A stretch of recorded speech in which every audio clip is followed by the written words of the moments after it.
Hare Krishna, good morning and welcome all of you all for our Sunday morning Bhagavad Gita class. So we are in the midst of the 5th chapter of Bhagavad Gita. Bhagavad Gita का 5वां अध्याय पढ़ रहे हैं and we have completed 5.7. So we are going to start with 5.8 and 9. So can anyone read the translation of 5.8 and 9? A person in the divine consciousness, although engaged in seeing, hearing, touching, smelling, feeling, moving about, sleeping and breathing, always knows within himself that he actually does nothing at all. Because while speaking, evacuating, receiving or opening or closing his eyes, he always knows that only the material senses are engaged with their objects and that he is aloof from them. Read 5.10 also. One who performs his duty without attachment, surrendering the results unto Supreme Lord, is unaffected by sinful actions, as the lotus leaf is untouched by water. ब्रह्मणि आदि कर्माणि संगम त्यक्त्वा करोति यः लिप्यते न पापेन पद्मपत्रम् इव अम्बसा. So these two verses are very important. Please understand. First and foremost, Lord is saying, जो सोचता है कि जब सारे कार्य में जो कर रहा हूँ, eating, my sleeping, every activity, whatever I am doing, is all I am connected to God. हर वक्त मैं भगवान के साथ लिप्त हूँ या भगवान के साथ मैं अटैच हूँ, वो व्यक्ति ही सुखी हो सकता है और वो पाप नहीं करता. भगवान को छोड़ के जो कार्य करोगे ना, उसमें पाप और पुण्य का हिसाब किताब लगता है. Otherwise one who is attached to God in all activities. All this Lord is saying because Arjun had asked the question, क्या मैं युद्ध में लड़ने से पाप नहीं करूंगा? लोगों को मारूंगा, युद्ध में लड़ूंगा तो मैं लोगों को मारूंगा, तो उससे मुझे पाप लगेगा. तो what is Krishna is giving an answer? A person in divine consciousness. The word is divine, who is involved in transcendence, who is flowing in transcendence. Although engaged in seeing, hearing, touching, smelling, eating, moving about, sleeping and breathing. सांस लेने से लेके सब कार्य में, चाहे वो खा रहा हो, चाहे वो सूंघ रहा हो, चल रहा हो, सो रहा हो, सुन रहा हो, देख रहा हो, हर चीज में उसको भगवान के संबंधित ही देखना चाहिए. वो है divine consciousness. Always knows within himself that he actually does nothing at all. वो खुद कुछ भी नहीं. कल ही मैंने एग्जांपल दिया था. हमको लग रहा है मैं हम क्या, किडनी आपका ब्लड साफ कर रहा है, लिवर स्प्लीन अपना कार्य कर रहा है, तब आप जाके खाने को पचा पा रहे हो. नहीं तो can you digest the food also? आप खाना भी नहीं पचा पाओगे. तो इसका मतलब क्या है? You have to be under the realisation that everything is happening by the mercy of nothing you are doing. आप कुछ नहीं कर पाते, चाहे वो आपका कोई भौतिक काम ही क्यों ना हो. यू नो, व्हेन अर्जुना बहुत सारे बैड ओमेंस देखा युधिष्ठिर महाराज ने, तब युधिष्ठिर महाराज ने बोला कि कुछ तो मुझे गड़बड़ लग रहा है, जाओ कृष्ण को मिल के आओ, देख के आओ सब कुछ सही है कि नहीं. क्या उस जमाने में इंटरनेट नहीं था, और आज का ताजा खबर आजकल आता है ना, और टीवी में क्या बोलते, एकदम डर लगता है. हाँ, ब्रेकिंग, ऐसा ठाड़ ढूढ़ आवाज देता है, डर लगता है. क्या कहते हैं, भूचाल हुआ क्या? कुछ नहीं, कुछ छोटा सा कुछ हुआ रहेगा, उसको इतना बड़ा ब्रेकिंग न्यूज करके आवाज देंगे वो. तो ऐसा कुछ नहीं था उस जमाने में. तो बैड वुमेन्स, कुछ अशुभ संकेत देखा उन्होंने, तो उन्होंने बोला जा अर्जुना जाके देख के. वहां जाके देखा, पता चला कृष्ण अब इस धरती पे नहीं रहे, कृष्ण स्वरूप. कृष्ण है फिनिश्ड ऑफ हिज लीला, तो मनुष्य लीला. तो he was very upset. But he was given the job. He had told Uddhava and Uddhava told him कि आप एक काम करो, इनकी पत्नियां जो है वो विरह में बहुत दुखी है, इनको लेके जाओ.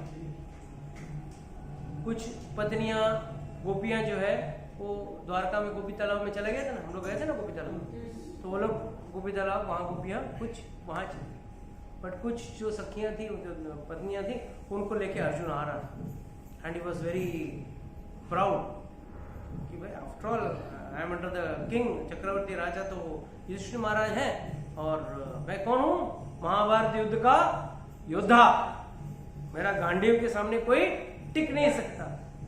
And he was attacked by Bhils, जो आदिवासी लोग हैं ना, उन्होंने उसको अटैक किया और सब कुछ, एक भी कृष्ण की पत्नी को बचा नहीं पाया, सबको उठा के लेके गए वो लोग। In another Puran, that is the story is justified, this Leela is justified.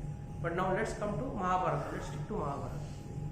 तो महाभारत में कहा गया है कि भाई जब अर्जुन वापस आया युधिष्ठिर के पास, युधिष्ठिर ने पूछा क्या हुआ, he didn't ask me तू कैसा है and all that, he just asked him क्या खबर है। मैं बोला हम अनाथ हो गए, कृष्ण हमको छोड़ के चला गया और मुझे मेरी औकात पता चला। बोला क्या हुआ, बोला सारे जो पत्नियों, कृष्ण की पत्नियों को मैं लेके अपने संरक्षण में लेके आ रहा था, उनको what happened to them? They were kidnapped by आदिवासी।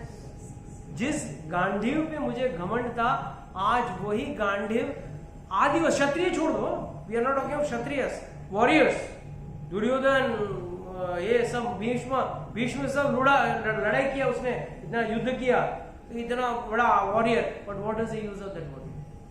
वो कला सब मेरा रह गया धरा का धरा और हार गया। तब अर्जुन कहता है कि मुझे पता चला मेरा असली ताकत तो कृष्ण। याद रखना, गुरु और भगवान ये दोनों ही जीवन की असली ताकत है। एक बताओ, रामचंद्र जी और विश्वामित्र मुनि ये सब गए थे, रामायण में आप लोगों को तो पता रहेगा, धनुष तोड़ा, सीता का विवाह हुआ, तो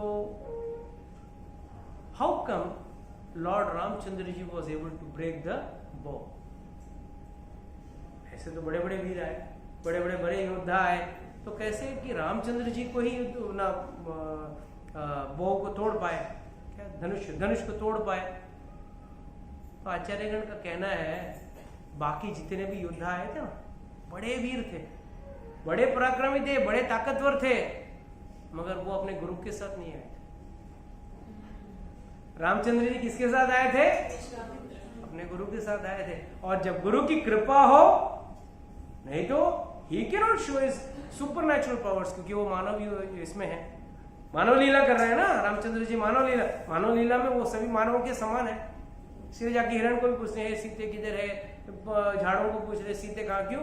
उसको पता नहीं, पता तो है he is God, but right now he is Manav Leela, so he needs weapons, he needs training, he is so मानव की तरह वो कमजोर है, बलहीन है, डिपेंडेंट है। तो कहते हैं कि जब रामचंद्र जी आए वो किसके साथ आए थे? गुरु के साथ। तो it is without Guru and without God everyone is useless. Everything in our body is happening because of God. And your spiritual progress, आपका जो आध्यात्मिक प्रगति जो है वो भगवान के, सॉरी गुरु के, गुरु कृपा से, भगवान कृपा से ही गुरु मिलती है और गुरु कृपा से ही। इसके लिए कहते हैं ना, ब्रह्मांड भ्रमिते कौन भाग्यवान जीव, गुरु कृष्ण प्रसाद पाए भक्ति लता बीज। मतलब क्या है? ब्रह्मांड भ्रमित है, ब्रह्मांड ढूंढ लो, ब्रह्मांड घूम के देख लो, कौन है वो भाग्यवान जीव? पूरे ब्रह्मांड भाग्यवान जीव कौन है? जिसके पास बहुत पैसा है, जिसके पास गाड़ियां हैं, ये है वो है, नहीं वो नहीं है। कौन भाग्यवान जीव? गुरु कृष्ण प्रसाद पाए, गुरु और कृष्ण का प्रसाद जो पाया, जिसने गुरु पाया उसने कृष्ण को पाया, जिसने कृष्ण को पाया उसने अपने आप डायरेक्टली कृष्ण के पास चले जाओ। बोलेंगे अच्छा तो जीवन में गुरु भेजता हूं। शूर्पणखा भी गई डायरेक्टली रामचंद्र जी के पास, मुझे कोई बीच वाला नहीं चाहिए। तो रामचंद्र जी बोला नहीं तुझे एजेंट देता हूं मैं, जाओ लक्ष्मण के पास जाओ। और लक्ष्मण के सामने जाके उसने नाटक किया भगवान के सामने, तो गुरु ने क्या किया? नाक कान फाड़ दिया। So that is why it is said, गुरु कृष्ण प्रसाद पाए भक्ति लता बीज। और गुरु और कृष्ण दोनों मिलके देते क्या है? एक भक्ति का एक लता, लता मतलब छोटा सा पौधा जिसको सींचना आपका काम। और जो 1-2 राउंड करके चैंटिंग करके सींच नहीं सकते, याद रखो, सींचना पड़ेगा। तो जैसा आप लोग अच्छी तरह से खा पी के भक्ति करते हो, मतलब खाना खा कर जीते हो, वैसे आपके पौधे को भी अच्छा खाना खिलाना पड़ेगा। तो you have to feed this thing by shravanam and kirtanam, सुनना और भगवान का नाम लेना। ये 2 चीजों से ही आप आपकी भक्ति के पौधे को आप सींच सकते हो। ये तो भक्ति का पौधा कभी सींच नहीं पाओगे आप। सो प्लीज अंडरस्टैंड, जब अर्जुन जैसा महान योद्धा ही समझ सका कि भाई मैं कुछ काम का नहीं हूं। अगर अर्जुन से अकलमंद कौन था पता है?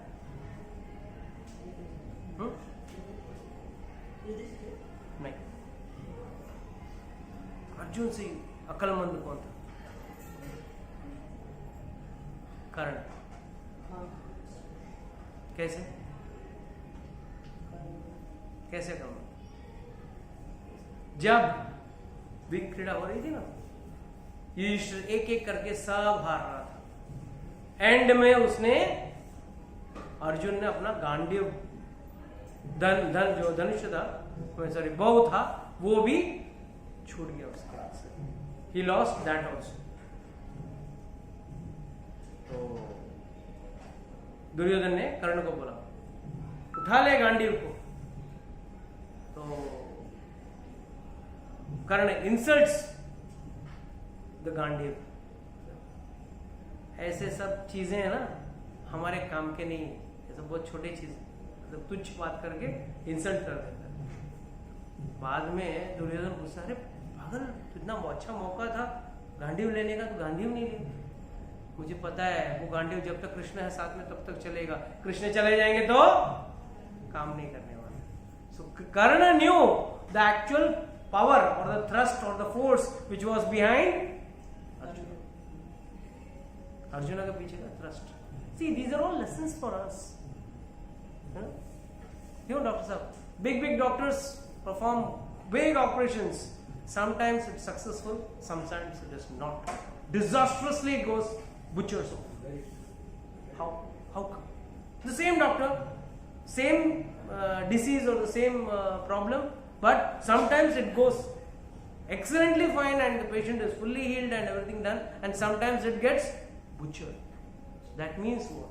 Everything is a thrust behind you is because of the mercy of God. भगवान कृपा से ही आप कर पाते हो, नहीं तो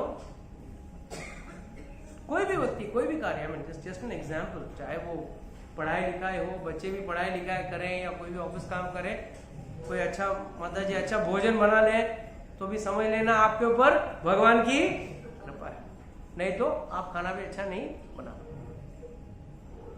So because while speaking, evacuating, receiving or opening or closing his eyes, he always knows that only the material senses are engaged with the object and he is aloof from them. ये अक्लमंद आदमी कि वो अपने इंद्रियों पे control रखता है।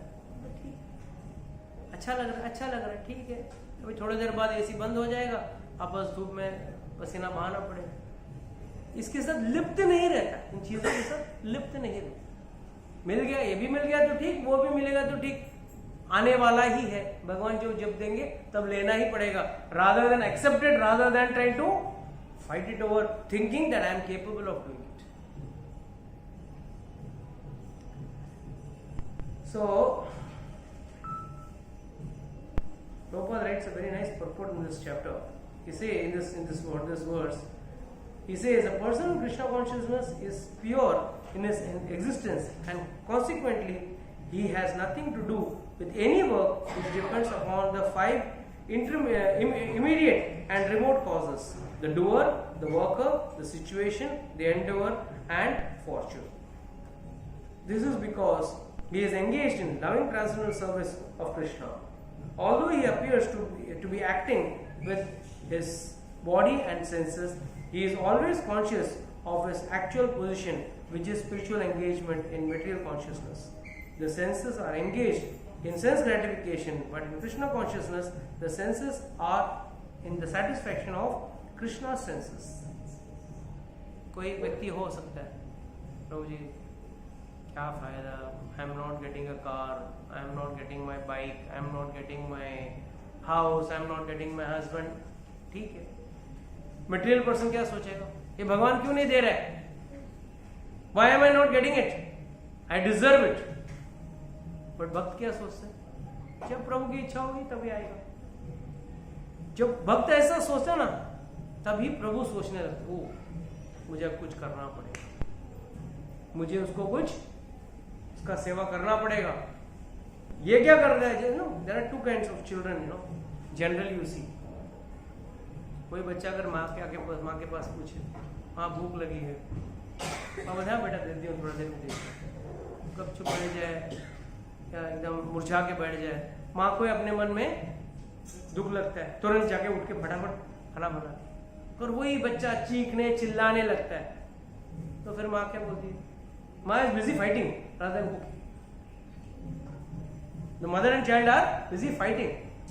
That is what happens in the spiritual world. One who dances too much in front of God, na, dances in the sense who demands too much in front of God, God will there shanti se. But if someone sincerely requests, Lord please do it, आपको जब देना दे दो, तो भगवान सामने से आ उठ के उसकी सेवा कर. That is the speciality in a bhakta.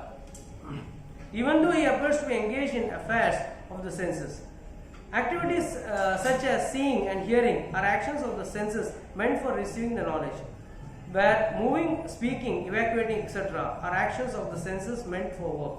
A Krishna conscious person is never affected by the actions of the sense. He cannot perform any act except the service of Lord, because he knows that he is the eternal servitor of the Lord. जो व्यक्ति समझ जाता है कि वो भगवान का सेवक है, वो ही सुखी रह सकता.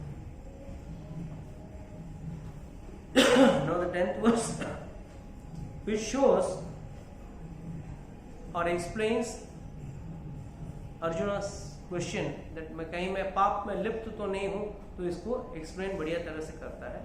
कहता है, one who performs his duty without attachment, surrendering the results unto the Supreme Lord, is unsatisfied by sinful actions, as the lotus leaf is untouched by water. I don't know कितने लोगों ने लोटस लीफ को देखा है. पानी का अगर बूंद डाल दो ना, ऊपर रोल होगा, it will roll on it, but it will never wetten the leaf.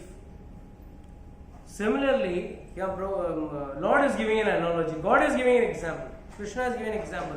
One who performs his duty without attachment, surrendering the results unto the Supreme Lord, is unaffected by sinful reactions.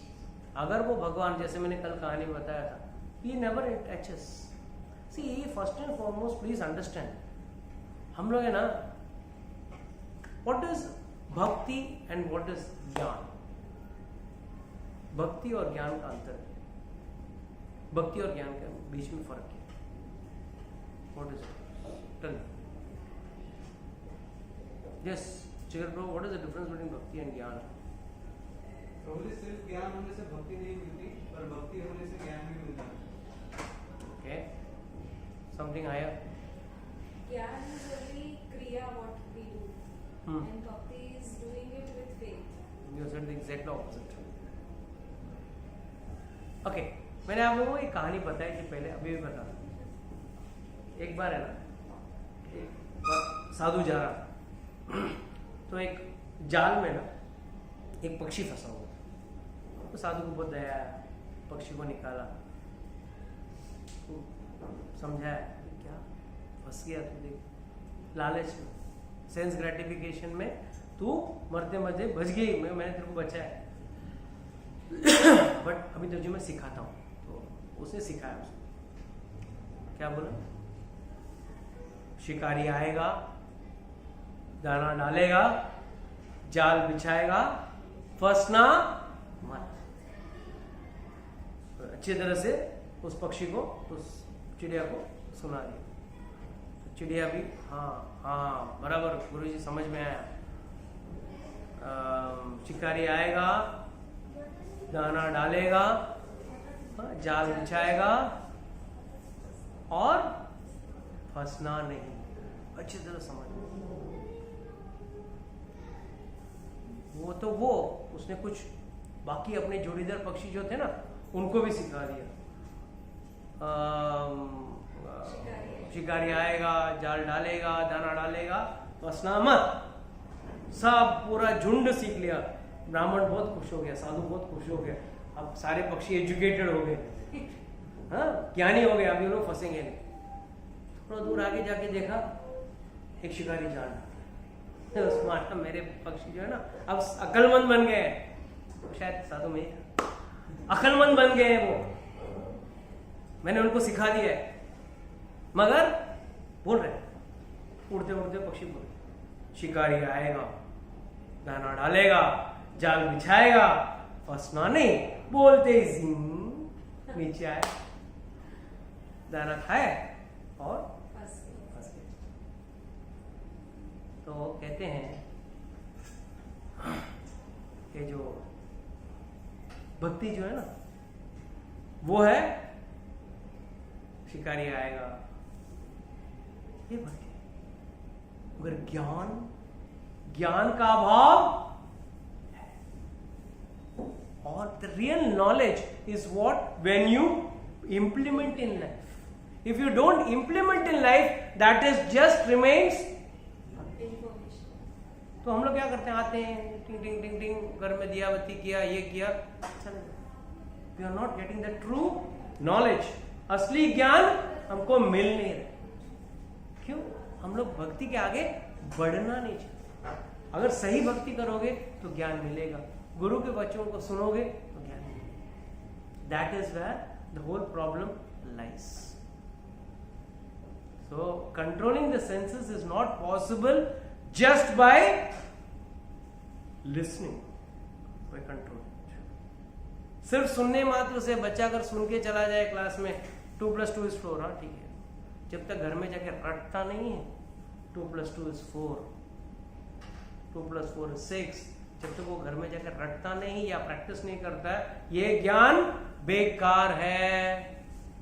Class attend कर लिया, इससे ज्ञान नहीं मिलता। So one who performs his duty without any attachment to the results, this performs his duty. He is unattached. He is not affected by any sinful reactions. Otherwise, reactions will be. तो युद्ध में लड़ते वक्त भी कृष्ण को कभी, अपना अर्जुन को कभी प्रॉब्लम नहीं आया। क्यों? Because he did not incur any sin for killing so many crores of people. क्यों उसको सिन रिएक्शन नहीं लगा? Because he was not attached to the results. पहले ही कृष्ण ने बोल दिया था, चाहे वो लाभ हो, अलाभ हो, फायदा हो, नुकसान हो, जो भी हो, आपको सिर्फ युद्ध लड़ना है। Do your actions without thinking about the profit and loss. Read 5.11. The yogis abandon attachment, act with body, mind, intelligence, and even with the senses, only for the purpose of purification. The yogis, यहाँ पे योगी किसको कहा गया? कर्मयोगी। There are 2 types, ज्ञान योगी and कर्म योगी. Though they are simultaneously one and the same. The sense, कर्मयोगी, कर्म से अपना, यहाँ पे कर्मयोग के ऊपर ज्यादा फोकस है, इसके लिए आचार्य कहते हैं कि ये कर्मयोगी को ज्यादा बताया गया है। तो yogis abandon attachment, act with body, mind and intelligence and even with the senses. कैसे सेंसेस से कैसे एक्ट करेंगे? How can they act with senses? इंद्रियों से कैसे काम कर सकते हैं? भोजन कर रहे हैं, आज प्रसाद अच्छा बना है, और फिर क्या सोचेगा? हमारे भगवान को अच्छा लगा। Then it is not sense gratification. अरे नहीं, आज मुझे तो खट्टा लगता है, अच्छा है, अच्छा खट्टा सब्जी अच्छा लगता है या तीखा चटपटा लगता है, भगवान को पसंद आवे नहीं आवे मेरे को क्या, मैं तो अपने लिए चटपटा बनाऊंगा और खाऊंगा। देन यू आर इंकरिंग सिन। आपने भगवान के लिए खाना बनाया, भगवान आपको जैसा चाहिए वैसा बनवा के ले लेना मुझसे, बनाओ खाना बनाओ, बनने के बाद उसको खाते हुए आहा अच्छा है, भगवान को भी आनंद आया है। Then you are involving your senses also in the action.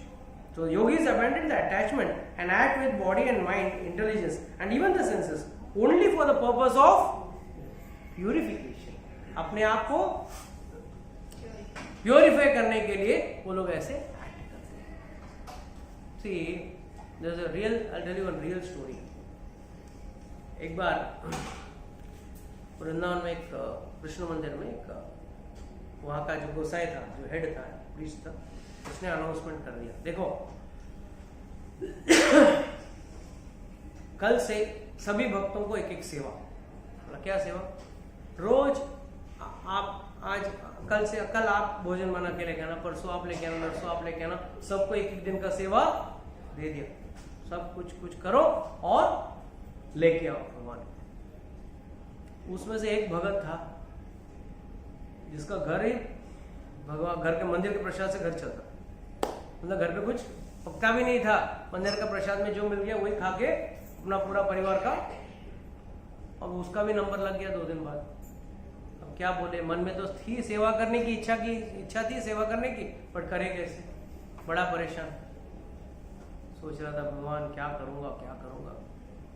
अपने गुरुजी के पास गया तो गुरुजी ने बोला देखो भगवान ऐसे नहीं कि उनको स्थूल चीज की जरूरत है, आप मन ही मन सोच लो कि भाई मैंने खीर बनाई, मैंने चने मसाले बनाए, छोले बनाए, कुछ भी बनाए, अब भगवान को भोग लगाओ, भगवान खा लो।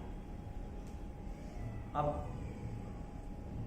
गुरुजी ने बोला बात सही होगा, बट अब टेंशन ये था कि लोग मानसिक पूजा से मैं घर की पूजा कर सकता हूँ, वहाँ गोसाई जी के सामने लेके जाके देना पड़ेगा। हर कोई अपने भगोने में, अपने बर्तन में, कुछ में लाके दे रहे थे। तो इसने बोला ठीक है, गुरुजी ने बोला, विश्वास था गुरुजी के वक्त पे, शब्द पे, तो उसने बोला ठीक है, आज रात को मैं चने भिगो रहा हूँ। अगला दिन सुबह मन ही मन सोचा मैंने चने साफ कर दिए, अब उसमें उसको चूल्हे पे जगा दिया, अब उसमें मैंने पानी डाल दिया, फिर अब नमक डाल दिया, उबाल रहा हूँ, नींबू निचोड़ रहा हूँ, मसाला डाल के, तेल डाल के रोस्ट कर रहा हूँ। अब बढ़िया रोटी बनाई, 2 रोटी बनाई, 4 रोटी बनाई, मिस्सी रोटी भी बनाई मैंने, खीर भी बना दी, सब बना दी। सब बोल के कुछ प्लेट में कुछ नहीं, मन ही मन सोच रहा है, उस बर्तन से निकाल के पत्तल में भी डाल दिया, भगवान के पत्तल में भी चने मसाला डाल दिए, रोटी डाल दिया, ये भी डाल दिया, ऊपर से 1 स्पून घी भी डाल दिया, सब धनिया भी ऊपर भभरा दिया, सब करके पत्तल से ढक के सीधा गोसाई जी के पास।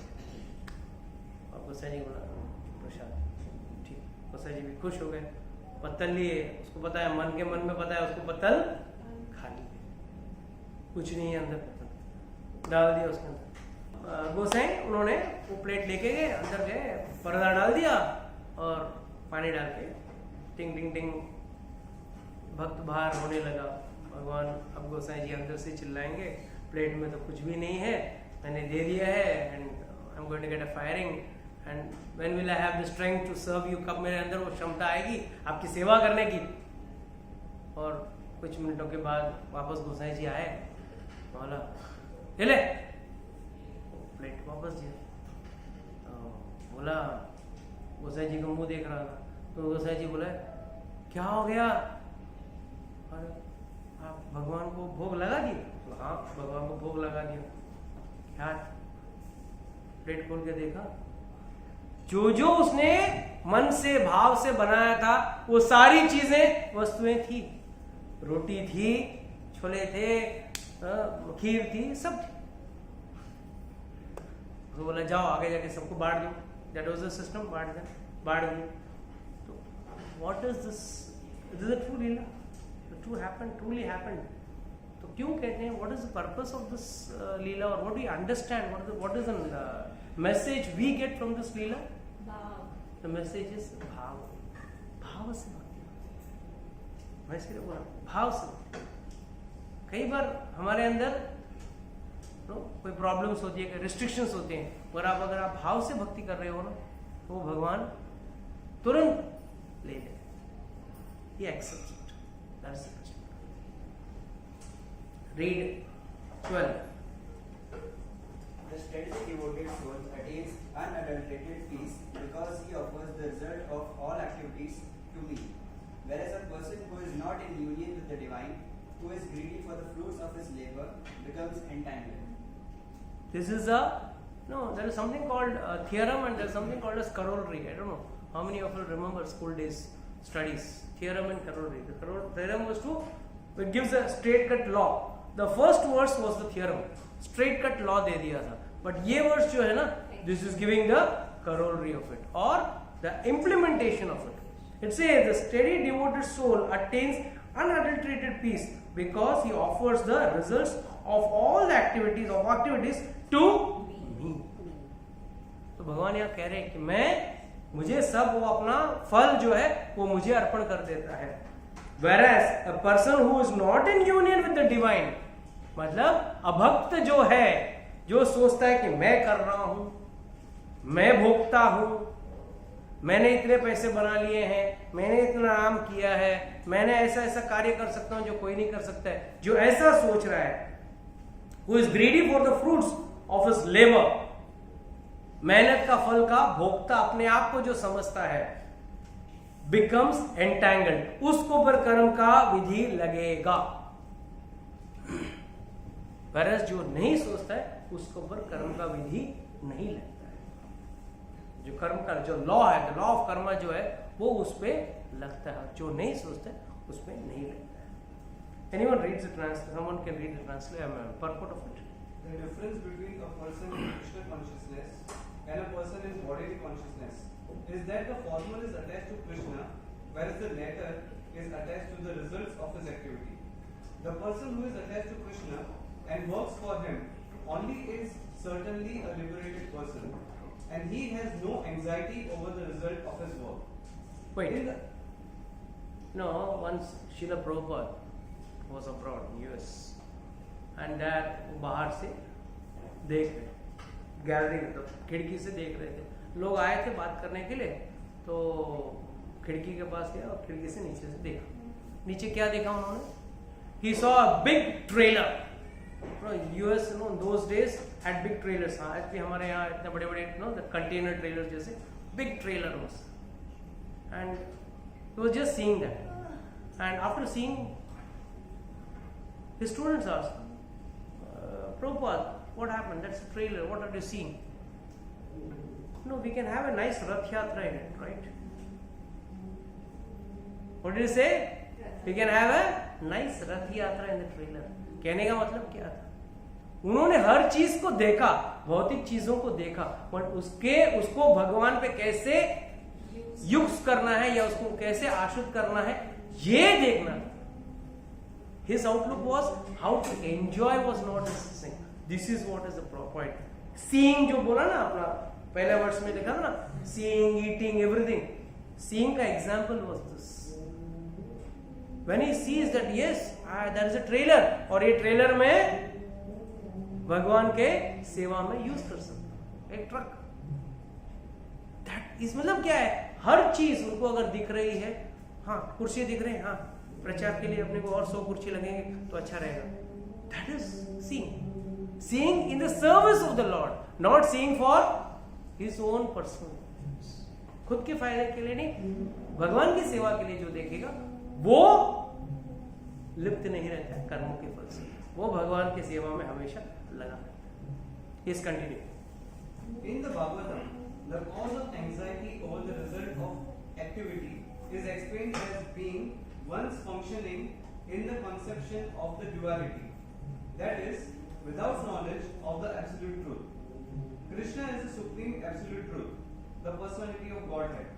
In Krishna consciousness, there is no duality. All that exists is the product of Krishna energy, and Krishna is all good. Therefore, activities in Krishna consciousness are on the absolute plane. They are transcendental and have no material effect. One is therefore filled with peace in Krishna consciousness. But one who is entangled in profit calculation for sense gratification cannot have that peace. This is the secret of Krishna consciousness. Prabhupada's statement is very important. One who does profit calculations. अगर किसी को बोल देना प्रभु जी अब जरा कलश करेंगे, नहीं उसमें मेरे को ठीक से हाथ लगाने को भी नहीं मिलता है, मुझे पूरा सेवा करने को भी नहीं मिलता है, ये क्या आदमी है? वो आदमी क्या है? Profit calculator. He is trying to calculate profit and loss. भाव से उसे भक्ति की नहीं. क्यों? अगर वो पैसा देने के बाद वो हाथ लगाएगा कि हाँ तेरे हाथ के जल से मेरे सिर पे गिरा तब मैं तुझे आशीर्वाद दूंगा. This is so stupid, so foolish. 2 minute पहले मैंने आपको भगवान के भाव के ग्रहण करने का मैंने कहानी सुनाया. वो कहानी सुनने के बाद भी अगर कोई व्यक्ति ऐसा सोचता है नहीं मुझे तो हाथ लगाने नहीं मिला, मैंने पैसे दिए उन्हें हाथ लगाने वाला बहुत भीड़ था. That means what? You want profit loss. मैंने इतना दिया उसके सामने मुझे कितना रिटर्न मिल रहा है.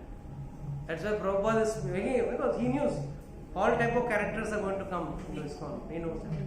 तो प्रॉफिट एंड लॉस जो कर रहा है वो जीवन में कहीं भी काम का नहीं है. वो आदमी कहीं भी काम का नहीं है, वो कहीं भी पहुंच सकता है. भक्ति में तो नो प्लेस फॉर. ऐसे देखना तो गोपियों तो लॉस ही लॉस में थी. But the gopis were in loss. They didn't achieve him, right? He left them and went away. गोपियां छोड़ के चली गई तो क्या वो लॉस था? जब उद्धव उनको ज्ञान देने आया था उन्होंने उद्धव को क्या बोला? The problem उद्धव बोला है छोड़ना उनको, सोच मत ना उसके बारे में. वो लंपट है, वो निर्दयी है तो छोड़ना, उसके बारे में सोचता क्यों है? मतलब उसके बारे में मत सोचना. तब गोपियां कहती है करें क्या, हम उसके बगैर जी नहीं सकते. We love him truly. That's what made the gopis the superior devotees, not the inferior devotees. That's what made the gopis superior to all devotees. Among all devotees, they were the most superior because उनको मिले नहीं, फिर भी उन्होंने प्यार किया. What is the last sloka of Shishtakashtakam say? किसी को याद है? आश्रय सेवा पादरत्नम पिनस्तुमाम अदसम करतुम करोतुमा यथा तथा विदंतंतो लंपटो नत मत प्राणस्तु नत परह. What does he say? What does he say in that last verse? राखो भी मारो भी जो इच्छा मार. जो भी तुम अगर मुझे रखना चाहते हो रखो, जो भी हो, मत प्राणनाथ, तुम मेरे प्राण के नाथ. So that is why in Krishna consciousness, if one is in profit and loss calculations, कुछ लोग हैं मैं इस मंदिर में खाऊंगा उस मंदिर में सेवा करूंगा, हाँ है कैरेक्टर्स. तो that is all profit and loss. Profit and loss इस धरती पे नहीं चलेगा. प्लीज इस भक्ति मार्ग में प्रॉफिट एंड लॉस नहीं चलेगा. If you are distinguishing between the God in that temple and the God in this temple, then you are not a devotee. I told you last time only the story of Madhav Das ji who left Jagannath Puri to go to Vrindavan. He didn't see any difference between Jagannath ji and Vrindavan भगवान. पर कुछ छोटे भक्त होते हैं वो करते हैं. So it is why never involve profit and loss in Krishna consciousness. Yes, bro, please go ahead. This is the secret of Krishna consciousness, realization that there is no existence besides Krishna in the platform of peace and fearlessness. Yes, one should never have that thinking. This is the actual essence of Krishna consciousness. कि आप किसी भी परिस्थिति पे आप सुखी हो. We take one more verse and then we close our class. Sarvakaramani Manasa. Okay, let's read the translation first for 5 minutes. When the embodied divinity controls its nature and mentally renounces all actions, he resides happily in the city of 9 gates, the material body. neither working nor causing work to be done. Very, very powerful words. Might be we'll have to continue next time a little. Try to complete it today, or we'll continue next time. When the embodied living being controls his nature and mentally renounces all actions, he resides happily in the city of 9 gates. This place is called as a city of 9 gates. Puranjan का story आएगा भागवतम में. वहां पे how the city is infiltrated. जैसे कैसे इस एक बोलते हैं एक राज्य में चारों तरफ दीवार होती है, फोर्ट जैसा होता है, फिर भी उसके अंदर घुस जाते हैं, दुश्मन घुस जाते हैं. कैसे घुसते हैं? ये 9 द्वार से. Only by this 9 gates there is an entry. And secondly, how one becomes weak and one of those gates and the entry of the enemy is allowed by the person himself. वो व्यक्ति स्वयं अंदर आने देता है दुश्मन को. उसी द्वार को वो खुद ही द्वार को खोल देता है दुश्मन के लिए. दुश्मन कभी द्वार तोड़ नहीं सकता. द्वार ऐसे बना के दिए हैं, शरीर का द्वार जो है वो इतने अच्छे बना के दिए, मगर वही जब ये आंखों वाला द्वार जो है, कानों वाला द्वार है, जीभा वाला द्वार है, उपस्थ वाला द्वार है, उस द्वार से हम एंट्री दे देते हैं अपने अंदर. इसके लिए कहते हैं the embodied living being controls his nature and mentally renounces all actions. सभी कार्यों को वो मन से ही त्यागना चाहिए. अगर आपने फिजिकली त्यागा, उस काम का कोई फायदा नहीं है. सपोज किसी को मैंने बोल दिया भाई आप शराब नहीं पीना है, शराब नहीं, पर अभी भी मुझसे मन से वो चीज को त्यागा नहीं. भले वो 6 महीने से, 1 साल से, 2 साल से, 5 साल से शराब नहीं पी रहा हो, सिगरेट नहीं पी रहा हो, मगर मन से उस चीज को छोड़ा नहीं है. वो चीज को भोगने की अभी भी अभिलाषा है, थोड़ी भी है तो भी काफी है उसको बर्बाद करने. That's enough to destroy. Because that is how one of the gates that will enter. It will surely enter. So one has to renounce things from mind. That's why Lord has already said, कर्मेंद्रियाणि संयमम ये अस्ते मनसा स्मरण. मन में अगर स्मरण है, इंद्रिया अर्थात विमूढ़ात्मा मिथ्याचार स उच्यते, उसको मिथ्याचारी कहा गया. तो बुरी आदतें या बुरी चीजें जो है वो व्यक्ति अगर छूट भी जाता है, फिर भी उसके पास वापस जाने का वो अट्रैक्शन, बट पुलिंग फोर्स क्या है, कहां से आता है? क्योंकि वो अभी तक उसने मन से नहीं निकाला, और जन्मों जन्मों से जो किया है ना वो इतना आसानी से जाता नहीं. हम लोग कई बार बाबा देखते हैं, साधु देखते हैं जो चिलम पीते हैं, ये पीते हैं, और फिर हम लोग क्या बोलते हैं, अरे बाबा जी के चिलम पी रहा है, भांग ले रहा है. यू सीन देम स्मोकिंग बीड़ी, चिलम लेना एंड ऑल दैट. ये उसका गलती नहीं है, जन्मों जन्मों से जो करता है उसका परछाई है. He has not become sadhu in one birth. There has been a transition from one to another. और इस ट्रांजिशन के दौरान काफी अच्छा ट्रांजिशन हुआ है, बट अभी भी कुछ इंप्रेशंस अभी भी उसके माइंड में है. गए जन्म में इतना ड्रग्स लिया है, इस जन्म में भी थोड़ा बहुत तो वो ड्रग्स लेगा. उसको धिक्कारने की जरूरत नहीं. You don't have to discard him, but we have to understand that is because of his purva karmas he is still attached. So how do we get out of that? It is only when you renounce it from the mind you will be happy. The whole game plan is treatment of the mind. There is no treatment of the body, you know that? Believe it or not, the true incident. There was one person who was in who are having a great disease, very incurable disease. Forgot the name of the disease, but an incurable disease. So he was thinking I'm going to die very fast. इतने में अचानक उसने newspaper में एक article पढ़ा कि उस बीमारी के लिए बहुत अच्छा वैक्सीन निकला है और उस वैक्सीन से वो ठीक हो सकता है.